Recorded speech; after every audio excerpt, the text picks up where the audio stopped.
Perkenalkan, nama saya IGDP Bagus Ananda Radiasa dari kelas 12 IPA 1, nomor absen 7. Jadi, saya akan membahas soal yang telah diberikan oleh Ibu Nyoman Suharti. Yang pertama, diberikan gambar cincin yang diletakkan dekat dengan sebuah kumparan elektromagnet.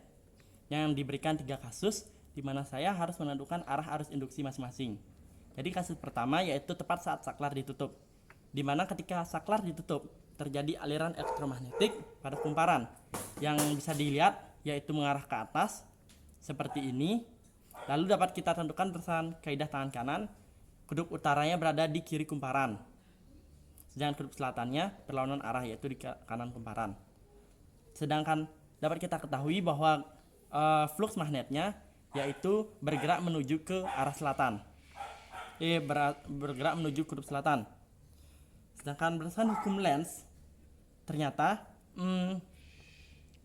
flux magnet pada cincin itu akan berlawanan dengan flux magnet pada kumparan, yang dimana flux magnet pada kumparan ini mengarah ke kutub selatan, sedangkan pada cincin akan menjauhi kutub selatan kumparan, yaitu ke arah menjauh dari kumparan ke kanan, sehingga dapat kita tentukan arus induksinya yaitu ke bawah seperti ini. Lalu untuk yang B, beberapa saat kemudian setelah saklar ditutup.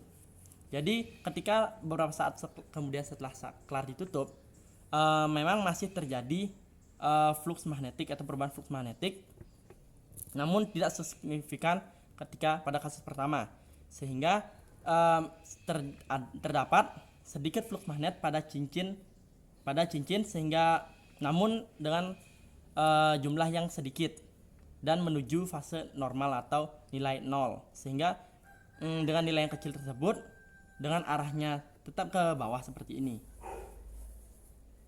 Sementara untuk yang C, tepat saat saklar dibuka kembali.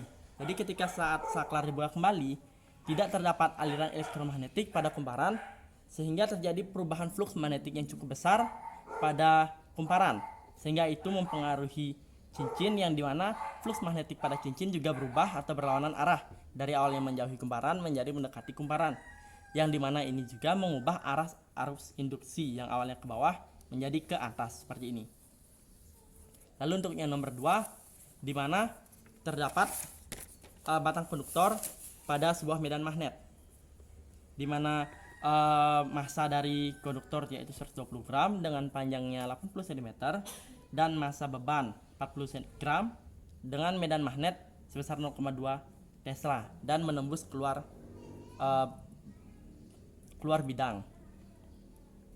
Lalu di soal pertama kita harus menentukan arah arus induksi, yang dimana berdasarkan hubungan antara massa konduktor dengan massa beban, ternyata konduktor bergerak ke kiri dengan kecepatan tertentu, sehingga berdasarkan hubungan antara medan magnet dan kecepatan kita dapat menentukan arah arus induksi, yang dimana berdasarkan kaidah tangan kanan, kecepatan ke arah kiri, lalu medan magnet menembus keluar bidang, sehingga kita dapat menentukan arah arus induksi ke arah Q, yaitu arah arus induksinya dari P ke Q. Lalu yang B, mengapa V bisa konstan pada selang waktu tertentu? Jadi saat beban M dilepaskan, batang konduktor mendapatkan gaya dari tegangan tali. Ketika batang mulai bergerak ke kiri, maka akan terjadi perubahan flux magnet yang menimbulkan gegal induksi dan arus induksi pada batang. Arus induksi inilah yang mengalir pada batang berinteraksi dengan medan magnetik. Medan magnetik akan menghasilkan gaya Lorentz. Sesuai kaidah tangan kanan, gaya Lorentz arahnya ke kanan dan berlawanan dengan gaya tegangan tali yang ke kiri, sehingga gaya tegangan tali dan gaya Lorentz ini pada selang tertentu akan saling meniadakan gaya, sehingga resultan gaya horizontal akan sama dengan 0. Dan berdasarkan hukum Newton pertama akan ditemukan jika suatu benda memiliki kecepatan tertentu akan bernilai konstan seperti itu. Lalu yang ketiga, untuk menentukan nilai hambatan dan keluar arus induksinya jika kecepatan konstannya adalah 5 meter per second. Jadi di sini saya sudah buat gambar sederhana mengenai benda konduktor dengan ban yang dihubungkan dengan tali. Jadi berdasarkan ini dapat kita lihat atau kita analisis pada beban terdapat gaya W dan juga gaya T, sehingga seperti ini kita dapatkan persamaan mg atau beban atau berat dikurangi ma sama dengan tegangan tali. Lalu berdasarkan analisis pada konduktor atau pada batang, kita akan mendapatkan tegangan tali akan sama dengan M kecil dikali A. Itu persamaan kedua. Jadi kita substitusi persamaan kedua dan pertama, kita ikuti dengan cara matematika. Kita akan mendapatkan percepatan 2,5 meter per second kuadrat.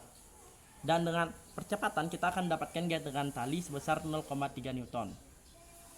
Lalu ketika kecepatan konstan, karena resultan gaya horizontal adalah sama dengan 0, sehingga gaya tegangan tali akan sama dengan gaya Lorentz. Sehingga jika kita dengan rumus gaya Lorentz B kali atau medan magnet kali arus listrik kali panjang lengan, kita akan mendapatkan arus listrik sebesar 1,875 ampere. Nah, setelah itu kita akan mencari hambatan dengan rumus dengan GGL induksi dibagi dengan arus listrik, di mana GGL induksi jika dicari akan dapat 0,8 volt. Dan akan kita temukan hambatan sebesar 0,4267 ohm atau bisa disederhanakan 0,43 ohm. Jadi sekian dari saya dan terima kasih.